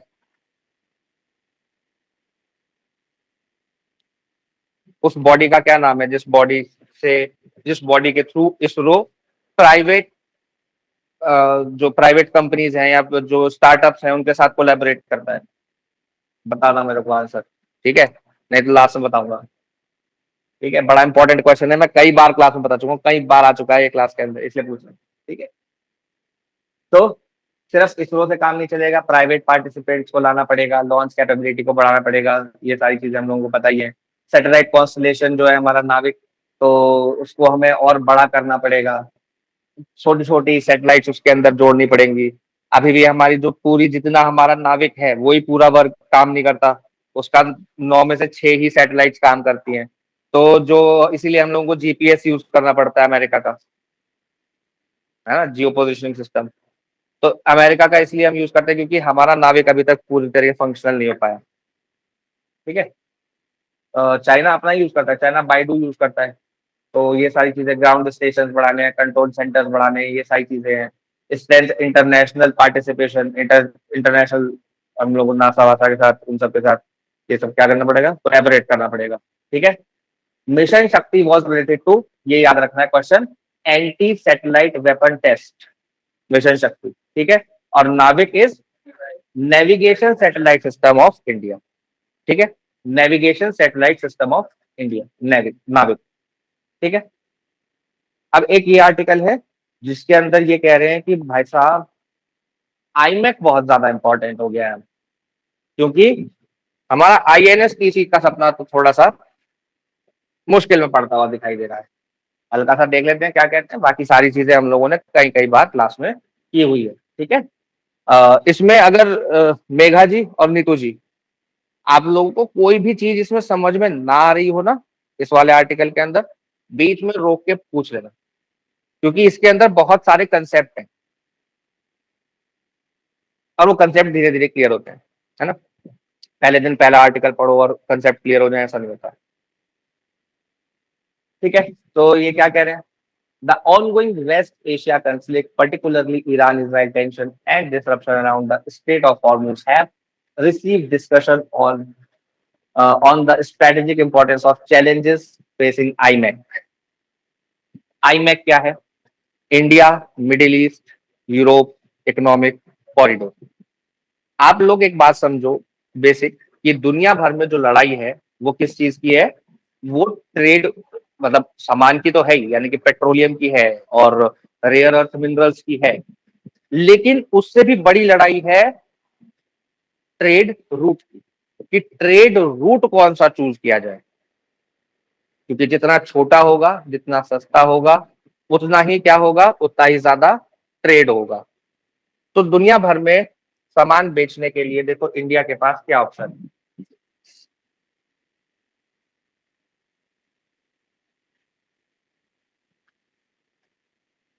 अगर हमको सेंट्रल एशिया या यूरोप के साथ हमको यहाँ पर ट्रेड करना है, तो हम कैसे ट्रेड करेंगे, कैसे ट्रेड करेंगे? इधर से पाकिस्तान नहीं जाने देगा, इधर से चाइना नहीं जाने देगा, कैसे पहुंचे? इसके अलावा चाइना जो है अपना क्या बना रहा है, BRI बना रहा है, बॉर्डर एंड रोड इनिशिएटिव है चाइना का एक, जिसके अंदर वो ओल्ड सिल्क रूट को रिवाइव करना चाहता है। जो रास्ता कहां से होके जाता है, जो रास्ता यहाँ बांग्लादेश से होके पूरा फिर सेंट्रल एशिया और यूरोप तक जाता है, और पाकिस्तान के ग्वादर पोर्ट से होके यहाँ पर ऐसे मिलता है, ठीक है। तो पाकिस्तान के जो ग्वादर पोर्ट, पाकिस्तान का एक है ग्वादर पोर्ट, ग्वादर पोर्ट, ये ग्वादर पोर्ट है चाइना का, लेकिन पाकिस्तान के अंदर है। और ये जो रूट जाता है यहां से यहां तक, इसको बोलते हैं CPEC, China Pakistan economic corridor. अब चाइना हमारा कॉम्पिटिटर है, दुश्मन तो नहीं कहना चाहिए किसी को भी, लेकिन चाइना हमारा कॉम्पिटिटर है। और ये जो सीपैक है ये हमारे पीओके से होके गुजरता है, पाकिस्तान ऑक्यूपाइड कश्मीर। तो हमको ऑब्वियसली दिक्कत होनी चाहिए, हमको दिक्कत है इस रूट से, इसीलिए हमने ऑल्टरनेट रूट डेवलप करने का क्या किया, प्लान किया। और 2002 से लेके 2018 तक नेगोशिएशन के बाद हमने यहाँ पर चाबहार पोर्ट को फाइनल किया, चाबहार पोर्ट। इस पोर्ट को बनाने का क्या पर्पज है, चाइना के ग्वादर पोर्ट को तो करना ही है काउंटर, साथ में इंडिया का जो ट्रेड है देखो कितना समझेगा, यहाँ से पाकिस्तान जाने नहीं दे रहा था, यहाँ से चाइना जाने नहीं दे रहा था, ठीक है। हमने क्या किया, यहाँ पर हमारा है मुंद्रा पोर्ट, मुंद्रा, मुंबई, और इधर है कांडला। तो ये 3 पोर्ट हमारे इसी इसी इसी इसी वाले साइड पड़ते हैं, यानी कि वेस्टर्न साइड, वेस्टर्न जो हमारा घाट्स है उधर उस साइड में पड़ते हैं, वेस्टर्न साइड में पड़ते हैं, गुजरात मुंबई, ये ठीक है ना। तो यहाँ से हम लोग क्या कर सकते हैं, यहाँ से हम लोग चाबहार पोर्ट इजीली पहुंच सकते हैं, ठीक है। यहाँ पर पहुंच गए कहा, चाबहार पोर्ट। और चाबहार पोर्ट से एक रेलवे लाइन जाती है अफगानिस्तान को, और एक रूट जाता है कैस्पियन सी से होते हुए, यहाँ पर बाकू पोर्ट है, बाकू पोर्ट, और यहां से होते हुए इधर रशिया और इधर यूरोप, ठीक है। ये रूट डेवलप करने की बात इंडिया, रशिया ईरान, हम सब ने मिलकर करी कि हम INSTC डेवलप करेंगे। इस रूट को बोलते हैं INSTC, international north south transport corridor. ठीक है, क्या बोलते हैं? International north south transport corridor. ठीक है, अब चूंकि रशिया इसके अंदर इन्वॉल्व है, ईरान इसके अंदर इन्वॉल्व है, ये हमने कब बनाने की बात की थी? 2006 में। तो अमेरिका को दिक्कत होनी थी, ऑब्वियसली अमेरिका को दिक्कत हुई। अमेरिका ने कहा कि एक काम करते हैं, आईमैक बनाते हैं, India middle east Europe economic corridor, IMEC। Europe economic है, ई से दो है आईमैक के अंदर, याद रखना। India middle east Europe economic corridor. ठीक है, ये क्या है? ये कांडला मुंद्रा मुंबई से होके पहुंचो सीधा ओमान, सीधा ओमान पहुंचो, ओमान से सऊदी अरेबिया पहुंचो, सऊदी अरेबिया से फिर जॉर्डन होते हुए जाओ इजराइल, इजराइल में यहाँ है हाइफा पोर्ट, इस हाइफा पोर्ट से सामान वापस शिप में लोड करो और यहाँ पहुंचाओ ग्रीस, और ग्रीस से फिर पूरा यूरोप आपका कवर हो जाएगा, ग्रीस से पूरा यूरोप कवर हो जाएगा। ठीक है, तो इसको बोलते हैं आईमैक। ये किस किस ने बनाने की कोशिश? अब देख लो, आ जाते हैं वापस अपने आर्टिकल पे। ये सारे रूट समझ में आए ना? 2-3 रूट है, अभी तो सारे रूट डिस्कस नहीं करे, 2-3 रूट जो नए नए लोगों को समझ में आए। Megha, Neetu? Yes sir. Yes, sir. हाँ, तो ट्रेड रूट की लड़ाई है ना? तो आईमैक की कनेक्टिविटी किसके साथ? इंडिया की यूरोप के साथ कनेक्टिविटी करने के लिए railway, port, shipping root, energy pipelines, digital connectivity, green hydrogen corridor, ये सारी बनाने की बात हो रही है, क्योंकि इंडिया ग्रीन हाइड्रोजन प्रोजेक्ट चला रहा है और ग्रीन हाइड्रोजन प्रोडक्शन के लिए काफी हम लोग उसके अंदर काम कर रहे हैं। कौन कौन से कंट्रीज पार्टिसिपेंट्स है? India, UAE, Saudi Arabia, Jordan, Israel, France, Germany, Italy, Europe, European union और यूनाइटेड स्टेट्स। यानी कि सारे कौन से कंट्रीज हैं?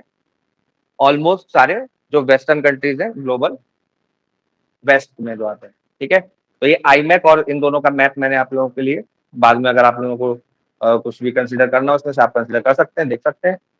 दोनों का ही मैप मैंने डाल दिया है। और आईमैक क्यों इंपॉर्टेंट है? आप देखो, दुनिया भर के अंदर अभी यहाँ पर जो स्ट्रेट ऑफ हॉर्मूज है वो बंद पड़ा है ना? यहाँ पर अगर हम सुएज कैनाल की बात करें तो कभी भी बंद हो सकता है। बाबल मानदेव, यमन के अंदर हूथी रिबेल्स हैं, यमन के अंदर कौन है? Houthi rebels. ये कभी भी बाबल मानदेव को बंद कर देंगे, कोशिश तो करते ही रहते हैं बाबल मानदेव को बंद करने की, अभी तक बीच पे कर भी दिया था, 2025 में किया था इन्होंने बंद। तो चूंकि ट्रेड रूट के ऊपर बहुत ज्यादा खतरा है, तो अब क्या कह रहे हैं कि यहाँ पर ओमान का है दुकमा पोर्ट और सलाला पोर्ट, 2-3 पोर्ट हैं इनके, तो वो हमारे लिए बहुत ही यूजफुल हो सकते हैं। कौन कौन से हैं? स्ट्रेट ऑफ हॉर्मूज के बारे में तो आप लोगों को बताने की जरूरत नहीं है, नए जो है। Mega, Neetu, straight of Hormuz मालूम है ना? स्ट्रेट मालूम है किसको बोलते हैं? स्ट्रेट क्या होता है? How would you define straight?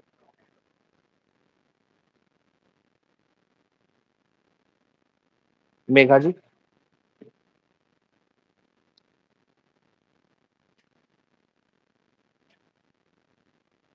Neetu ji, strait किसको बोलते हैं? Sir highly versatile. Highly versatile,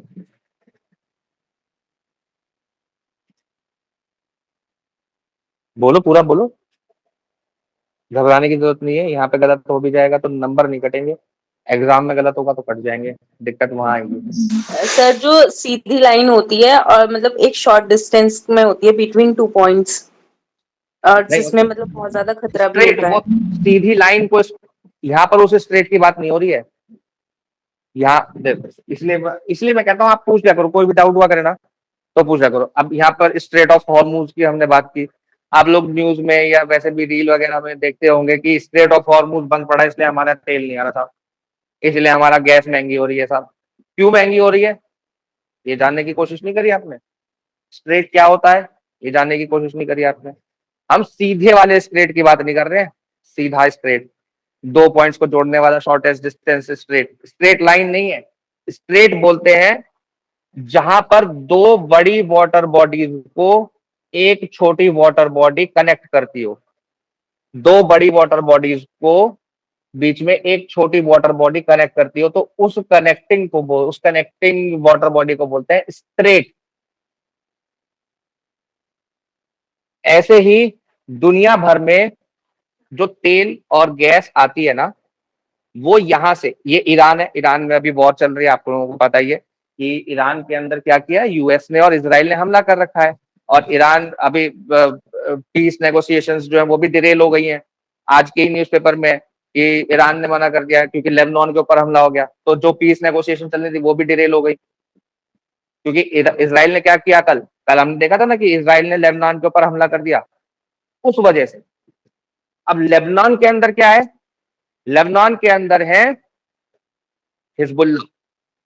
Hezbollah rebels जो है वो ईरान के ही सपोर्टेड ग्रुप हैं। हिजबुल्ला, हमास और हूथी, ये तीनों ही ईरान के प्रॉक्सी ग्रुप्स हैं। इनके ऊपर हमला होगा तो पीस नहीं हो सकती, ठीक है।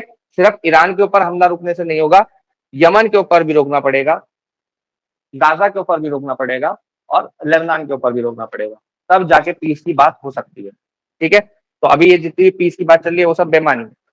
अब इंपॉर्टेंस क्या है, ये है स्ट्रेट ऑफ हॉर्मुज, यहीं पर है हमारा ये चाबहार पोर्ट।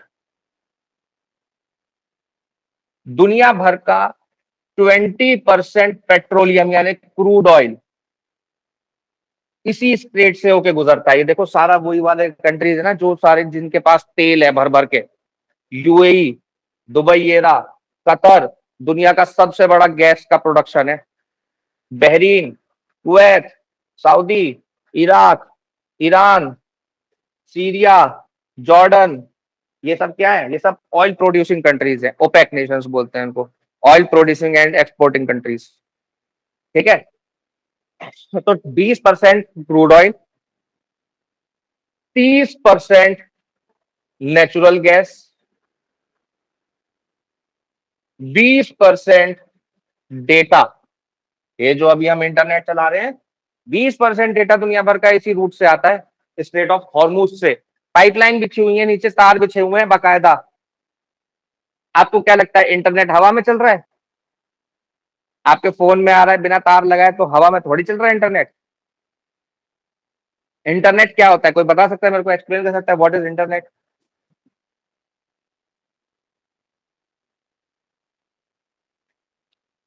स्ट्रेट समझ में आया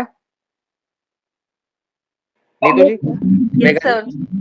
इसी तरीके से एक स्थमस होता है, याद रखना, स्थमस होता है जो बड़े लैंड पार्ट्स को जोड़ता है, जैसे नॉर्थ अमेरिका और साउथ अमेरिका को पनामा जोड़ता है, तो पनामा स्थमस हो गया, ठीक है ना। तो ये याद रखना। अब बताओ इंटरनेट क्या होता है, कैसे काम करता है इंटरनेट?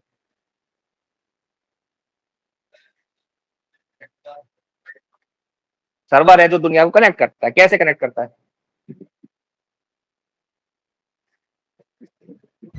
और क्यों कनेक्ट करना है? Cables and satellites. Cables, cables, ठीक है ना, केबल्स एंड सैटेलाइट्स, सैटेलाइट्स लेकिन केबल्स मेन है।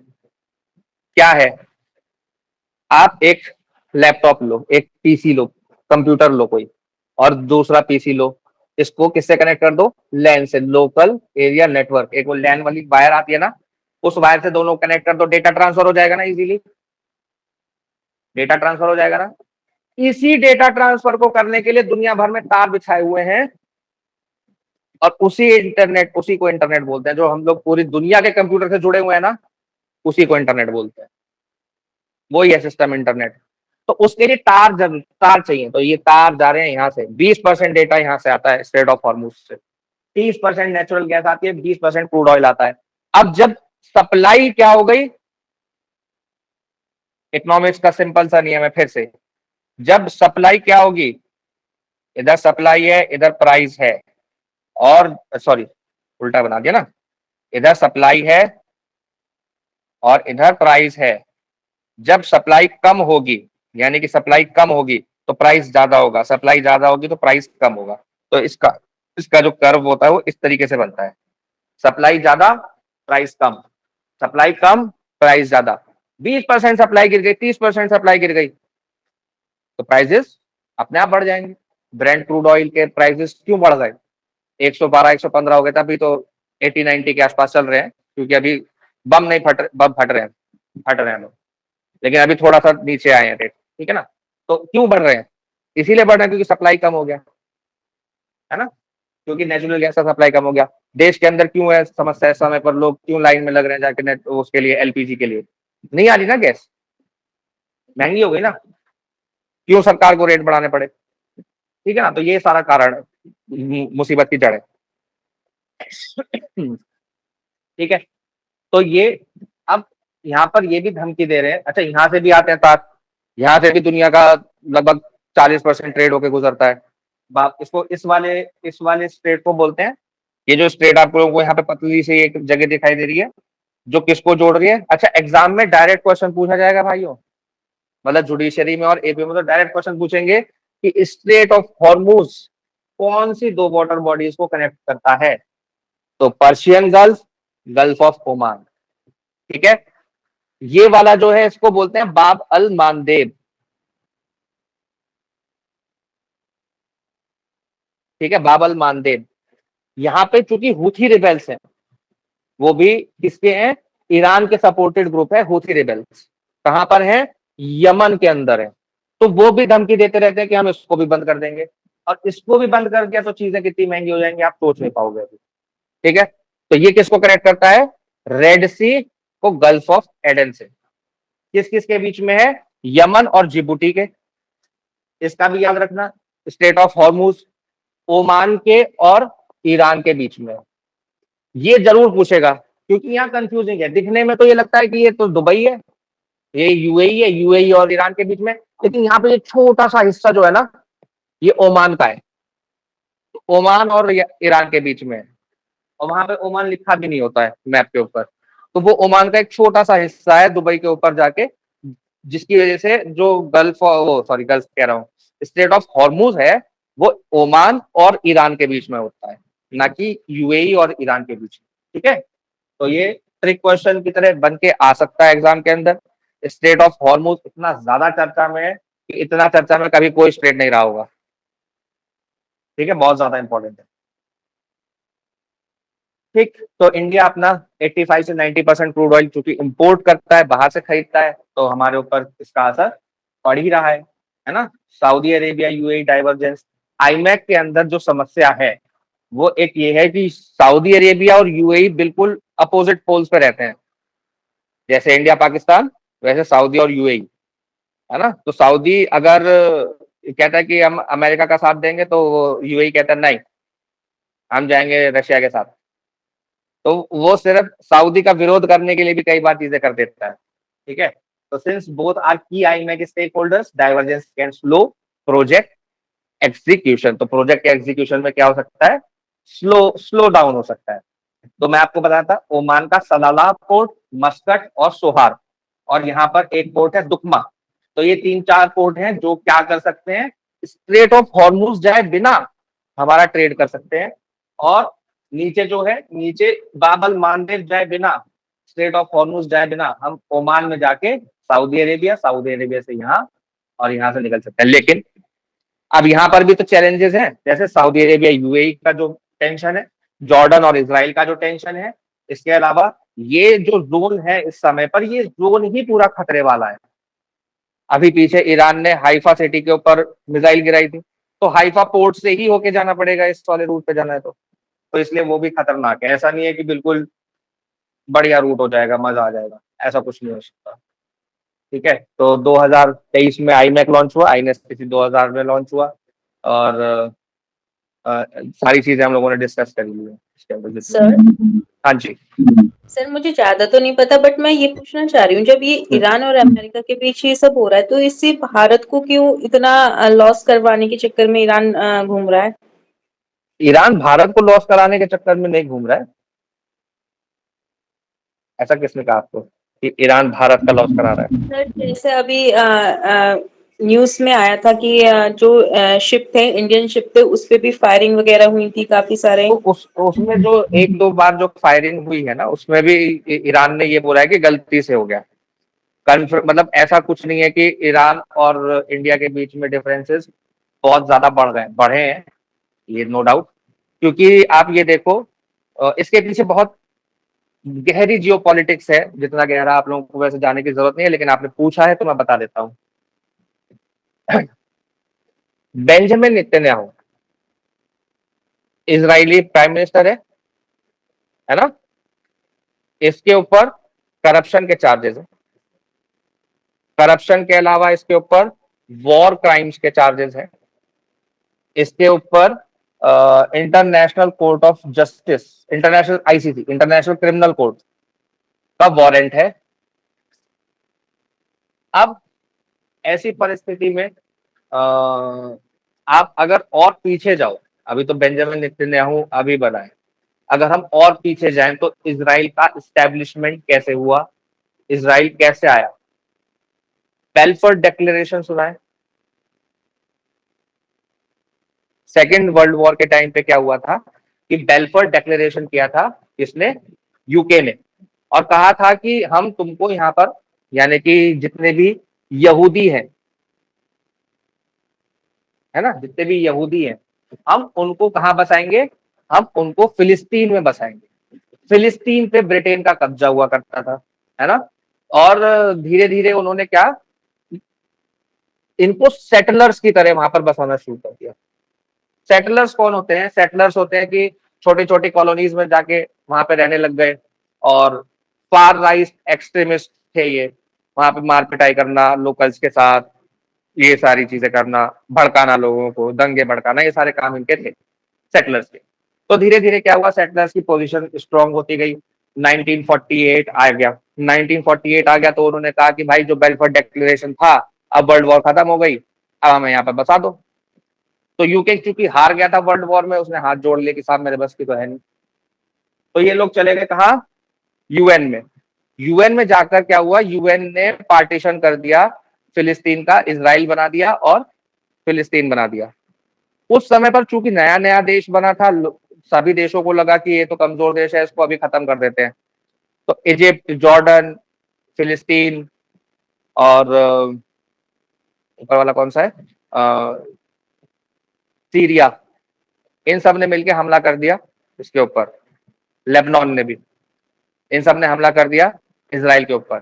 लेकिन इजराइल इतना पावरफुल था कि उसने सबको मारा, गोलान हाइट्स पे कब्जा कर लिया, और सुनाई पेनिनसुला, इजिप्ट का जो सुनाई पेनिनसुला है उसके ऊपर कब्जा कर लिया, लेबनान के गोलान हाइट्स के ऊपर कब्जा कर लिया। लेकिन फिर बाद में संधि हो गई कि आपस में सुलह हो गई, तो इन्होंने वो जगह वापस कर दी। लेकिन जितना सेटलर्स का इलाका था जो पार्टीशन में उनको मिला था, उससे इनका एरिया बढ़ गया। फिर होती है 1967 में 6 डेज वॉर। 6 डेज वॉर भी इनको खत्म करने के लिए किया गया था, लेकिन फिर इनका एरिया बढ़ गया, पावरफुल थे। फिर होती है योम किपुर वॉर। योम किपुर एक फेस्टिवल होता है इजराइलीज का, यहूदियों का। उसी दिन इजिप्ट ने और सारे अरब कंट्रीज ने मिलकर हमला कर दिया, फिर वो जीत गया इजराइल। तो उसके बाद फिर सन 2000 में जाके धीरे धीरे आता है, मतलब छोटी मोटी लड़ाइयां इनके बीच में चलती रही। पीएलए बनता है, Palestinian liberation organise, PLO, Palestinian liberation organisation बनता है, जिसके अंदर यासीर अराफात आता है। फिर वो डिप्लोमेटिक विंग अपना लेता है। पहले तो मिलिटिया की तरह आया ये, है ना, कि हम मारेंगे यहूदियों को, मिलिटिया की तरह। लेकिन धीरे धीरे जब यासीर अराफात इसका लीडर बनता है पीएलओ का, तो यासीर अराफात क्या था कि वो डिप्लोमेटिक उसमें ज्यादा चला गया, डिप्लोमेटिक रिलेशन में। तो उस समय के इजरायली जो कमांडर हुआ करते थे, उनके साथ मिलकर यासीर अराफात ने पीस के ऊपर काम किया, शांति लाने के लिए काम किया। इन दोनों को नोबेल पीस प्राइज भी मिला। लेकिन फिर जो इजरायली कमांडर था उसकी हत्या हो जाती है। उसकी हत्या हो जाती है तो ये सारी चीजें डिरेल हो जाती हैं। फिर होता है फर्स्ट एंटीफाडा। एंटीफाडा यानी कि विरोध, अपराइजिंग। तो इजरायलियों के अगेंस्ट जो फिलिस्तीनी लोग थे उन्होंने विरोध करना शुरू किया, तो उसके अंदर प्रदर्शन करना, प्रोटेस्ट करना, स्टोन पेल्टिंग मैक्सिमम, थोड़ा बहुत ये सब हुआ। फिर इनकी हत्या के बाद शुरू होता है सेकंड एंटीफाडा। सेकंड एंटीफाडा में ये बन गए पूरी की पूरी तरीके से मिलिटिया ग्रुप बन गए, और उस मिलिटिया ग्रुप का नाम पड़ा हमास, जो आज गाजा के ऊपर कब्जा करके बैठा है ना। तो हमास और पीएलओ दोनों अलग अलग हो गए। वेस्ट बैंक के अंदर पीएलओ है और उधर गाजा स्ट्रिप के अंदर हमास है, ठीक है। हमास को ईरान सपोर्ट करता है और हमास इनके अगेंस्ट है। अब एक और चीज, एक आप लोग बाइबल देखते हो, क्रिश्चियंस की है ना। तो क्रिश्चियंस के आने से पहले यहूदी थे। यहूदियों में ही जब जीसस क्राइस्ट पैदा हुए और उन्होंने बताया कि नहीं, ये जो लोग जीसस क्राइस्ट को लास्ट प्रॉफिट मानते हैं उनको बोला जाता है क्रिश्चियन। उससे पहले जो जीसस क्राइस्ट को नहीं मानते, उनसे पहले जो है वो है यहूदी, और इनकी होती है हिब्रू बाइबल। हिब्रू बाइबल के अंदर एक प्रॉमिस्ड लैंड है। क्या है? Promised land. और प्रॉमिस्ड लैंड कौन सी है? यही है, यही है प्रॉमिस्ड लैंड। कौन सी? यूफ्रेटस नदी से लेके सुएज कैनाल तक लगभग। तो सुएज कैनाल से लेके यूफ्रेटस नदी तक। अब उसके अंदर हालांकि ईरान डायरेक्टली नहीं आता, लेबनान आता है, जॉर्डन आता है, और इजिप्ट का कुछ हिस्सा आता है, फिलिस्तीन आता है पूरा। तो उस हिस्से को क्या बोलते हैं? ये प्रॉमिस्ड लैंड बोलते हैं। उसी के अंदर आता है जेरूसलम। जेरूसलम भी अभी भी इजराइल के अंदर ही है, जेरूसलम, है ना। जबकि यूएन ने क्या बोला था?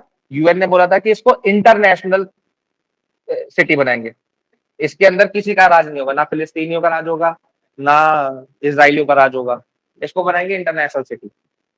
तो उस प्रॉमिस्ड लैंड के ऊपर कब्जा करने का ये सारा का सारा खेल चल रहा है। अब प्रॉमिस्ड लैंड के ऊपर कब्जा कैसे हो? जब तक ईरान इस पूरे एरिया के अंदर खत्म नहीं हो जाएगा, यानी कि वो हूथी रिबेल्स, वो हिजबुल्लाह, वो हमास को सपोर्ट करना बंद नहीं कर देगा और इजराइल इन सबको मार नहीं देगा, तब तक ये प्रॉमिस्ड लैंड का सपना पूरा नहीं होगा। तो मेन मकसद तो वो है, प्रॉमिस्ड लैंड। अब इसके पीछे और छोटे छोटे इंटरमीडिएटरी मकसद आ जाते हैं, जैसे मैंने आपको बताया कि बेंजामिन नेतन्याहू के ऊपर क्या है? वारंट है, करप्शन के चार्जेस हैं।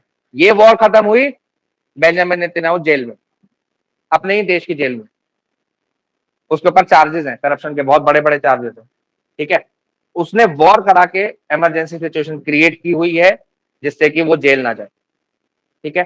तो इसलिए भी ये वॉर रुकना भी बहुत मुश्किल है। आपका सवाल क्या था?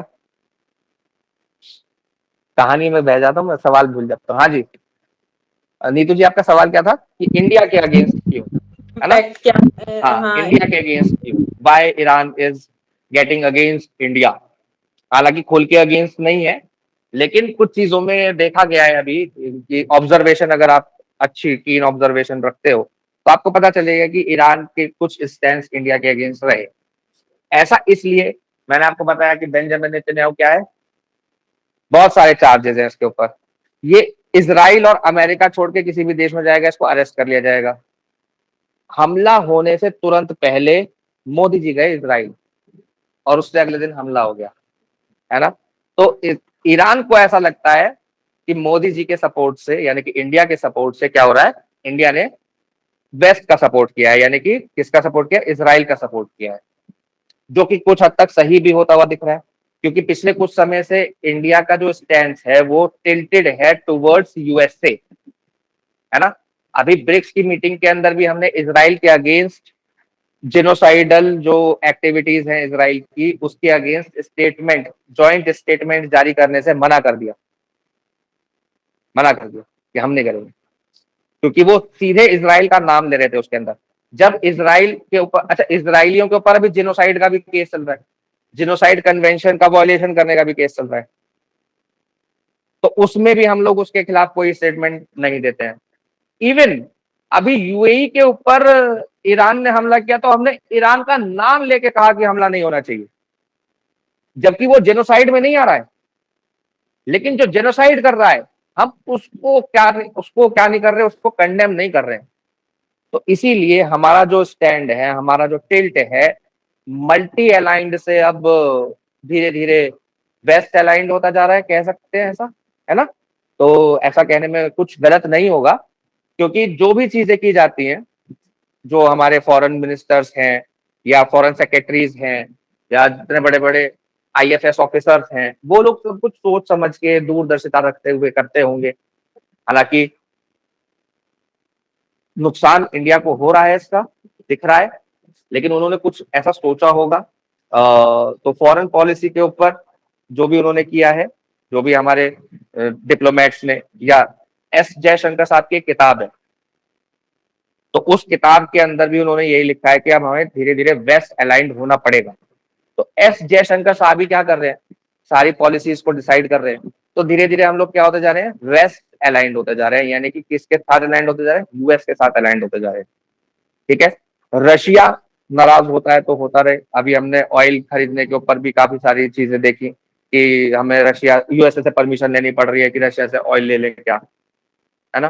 तो यूएसए ने कहा हाँ 30 दिन तक ले लो। फिर उसके बाद, हालांकि हमने लेना बंद नहीं किया, प्रैक्टिकली देखें तो हम तो इंडिया का जो इंटरेस्ट है, जो नेशनल इंटरेस्ट है, हम उसके साथ खड़े। ठीक है, तो नेशनल इंटरेस्ट जहां होगा, सही गलत मैटर नहीं करता कि हम सही के साथ खड़े हैं या गलत के साथ खड़े हैं। मैटर करता है कि हम इंटरेस्ट ऑफ द इंडिया के साथ खड़े हैं। ठीक है, नेशनल इंटरेस्ट। ठीक है, एक ये एनएफएचएस की रिपोर्ट हम लोगों ने कल पढ़ी थी ना, उसी के ऊपर ये आर्टिकल है, ये आप लोगों को खुद पढ़ना है। बस इसके अंदर मैं एक पॉइंट डिस्कस करूंगा। अच्छा, आप मेघा जी नहीं आई है। एनएफएचएस हल्का सा आप समझ लो। ठीक है, एनएफएचएस क्या होता है, नेशनल फैमिली हेल्थ सर्वे किया जाता है। तो नेशनल फैमिली हेल्थ सर्वे 6 का जो डेटा आया है, जिसके अंदर 2023-24 का डेटा यहाँ पर रिलीज किया गया है, तो उसके अंदर क्या देखने के लिए मिला है हमको कि चाइल्ड स्टंटिंग 17% घट गई है। चाइल्ड स्टंटिंग यानी कि जहां पर बच्चे का हाइट कम रह जाए। ठीक है, low height for age, indicator of chronic malnutrition होता है, तो 17% घटी है। चाइल्ड वेस्टिंग 32% घटी है, यानी कि अंडर वेट जो बच्चे होते हैं जिनका वजन नहीं बढ़ता माल न्यूट्रिशन की वजह से। इंस्टीट्यूशनल डिलीवरीज बढ़ी हैं, 90% के आसपास बर्थ इंस्टीट्यूशनल हो रही है, इंस्टीट्यूशनलाइज्ड हो गई है। तो इसके लिए जननी सुरक्षा योजना और नेशनल हेल्थ मिशन, ये दोनों बहुत ज्यादा जिम्मेदार है। जननी सुरक्षा योजना बहुत इंपॉर्टेंट है, याद रखेंगे। ठीक है, जननी सुरक्षा योजना और नेशनल हेल्थ मिशन। जननी सुरक्षा योजना के अंदर अवेयरनेस तो बढ़ाई जाती है कि क्या होना चाहिए, इंस्टीट्यूशनल बर्थ होने चाहिए, इंस्टीट्यूशनलाइज्ड होने चाहिए, यानी कि आप घर पे दाई माँ के साथ बच्चे पैदा, दाई माँ के साथ मतलब कि दाई माँ आपके बच्चे पैदा ना कराएं, वो आप हॉस्पिटल में जाके कराएं। भले ही नॉर्मल डिलीवरी हो रही है या सिजेरियन हो रहा है, सी सेक्शन हो रहा है, उससे फर्क नहीं पड़ता। ठीक है, कहाँ होने चाहिए, हॉस्पिटल में होने चाहिए। हालांकि कल हमने डेटा भी देखा कि 54% प्राइवेट हॉस्पिटल्स के अंदर 54% डिलीवरी सी सेक्शन हो रही है, और जबकि गवर्नमेंट हॉस्पिटल के अंदर 19% डिलीवरी सी सेक्शन हो रही है, बाकी सब नॉर्मल डिलीवरी है। तो ये डिफरेंस है, क्योंकि उसका भी कारण हमने कल डिस्कस किया था, क्योंकि जो कमर्शियलाइजेशन हो चुका है हेल्थ सेक्टर का, उसकी वजह से डॉक्टर्स को जो इंसेंटिव मिलता है वो उसी नाम पे मिलता है कि आपने कितने सी सेक्शन कर दिए, कितने ऑपरेशन कर दिए, कितने लोगों के पेट काट दिए। तो आजकल प्राइवेट सेक्टर के अंदर जबरदस्ती ऑपरेशन भी कर दे रहे हैं डॉक्टर, जरूरत नहीं है तब भी कर दे रहे हैं। ठीक है, तो जननी सुरक्षा योजना आंगनवाड़ी के द्वारा चलाई जाती है। इसके अंदर इम्यूनाइजेशन और न्यूट्रिशन भी प्रोवाइड कराया जाता है। फुल इम्यूनाइजेशन इम्प्रूव 87% इम्यूनाइजेशन, यानी कि 87% बच्चों को क्या लग गया, वैक्सीनेशन लग रहा है। ठीक है, TFR ये इंपॉर्टेंट है। ये हमने पता नहीं क्यों अभी कुछ दिन पहले देखा था तो 0.8% इंटरनेट पे दिखा रहा था, वो गलत था, याद कर लेना। 2% है, मैं कह रहा था ना 1.9% होना चाहिए, 2% है। एनएफएचएस 6 का डेटा कह रहा है 2% है TFR। TFR क्या होता है, total fertility rate. Total fertility rate मतलब कि एक दंपति के, एक कपल के कितने बच्चे पैदा हो रहे हैं on an average, on an average. तो ऑन एन एवरेज 2 बच्चे पैदा हो रहे हैं, यानी कि क्या हो गया है, पॉपुलेशन घटनी शुरू हो चुकी है। हमारी इंडिया की पॉपुलेशन अब घटनी शुरू हो चुकी है, क्योंकि रिप्लेसमेंट रेट जो होता है, रिप्लेसमेंट रेट होता है 2.1। इसको बोलते हैं सस्टेनेबल रेट या रिप्लेसमेंट रेट। अगर पॉपुलेशन जितनी है उतनी ही रखनी है तो 2.1 होना चाहिए birth TFR, total fertility rate. 2 पे आ गया यानी कि अब घटनी शुरू हो जाएगी धीरे धीरे। ठीक है। राइजिंग ओबिसिटी, ओबिसिटी बढ़ रही है, मेन में भी विमेन में भी, दोनों में ही बढ़ रही है। यूज ऑफ मोबाइल 33% से बढ़ के 64% हो गया महिलाओं के अंदर, है ना। तो India now faces dual burden, malnutrition तो है ही, यानी कि चाइल्ड स्टंटिंग, चाइल्ड वेस्टिंग तो हो रही है, साथ में क्या हो रहा है, ओबिसिटी बढ़ रही है। मैं भी ओबीस हो रहा हूँ धीरे धीरे। ठीक है, तो ओबिसिटी बढ़ रही है जो कि खतरनाक है हमारे देश के लिए। इससे hypertension, diabetes, cardiovascular diseases, cancer, ये सारी बीमारियां भी बढ़ती हैं। ठीक है, जिसको बोलते हैं नॉन कम्युनिकेबल डिजीज। डायबिटीज है, हाइपरटेंशन है, कार्डियोवैस्कुलर, ओबेसिटी, ये सारी चीजें बढ़ती हैं। कैसे बढ़ती हैं? सेडेंटरी लाइफस्टाइल, प्रोसेस्ड फूड खाने से। अब यहाँ पर FSSAI क्या कर रहा है? प्रोसेस्ड फूड आता है अगर हमारे देश के अंदर, उसके अंदर क्या इंग्रेडिएंट्स है, क्यों नहीं देखता FSSAI? शुगरी बेवरेजेस है, उसके अंदर कितनी शुगर है? 24 ग्राम शुगर भर रखी है, और डाइट कोक के नाम पे वो आर्टिफिशियल स्वीटनर पिला रहे हैं हमको। कुछ नहीं है, हम पीते हैं, लेकिन क्या करें, अर्बनाइजेशन हो रहा है। तो अर्बनाइजेशन की वजह से क्या हो रहा है, हमारी जो लाइफ स्टाइल है वो चेंज हो रही है, और वो चेंज हो रही है तो नॉन कम्युनिकेबल डिजीजेस बढ़ रही है। ठीक है। व्हाट इज डुअल बर्डन, ये सारी चीजें हम लोग कल डिस्कस कर चुके हैं, नेशनल NCD स्क्रीनिंग। तो ये सारी चीजें, हाँ ये सारी चीजें हम लोग डिस्कस कर चुके हैं। ऑलमोस्ट ऑलमोस्ट यही एक नया टॉपिक था इसके अंदर, जो नया डेटा मेरे को देखने के लिए मिला। TFR वाला डेटा इंपॉर्टेंट है, ये डेटा याद कर लेना कि TFR कितना है इंडिया का, 2%। 2 परसेंटेज में नहीं आता ये 2 है। TFR कितना है? 2 है। ठीक है।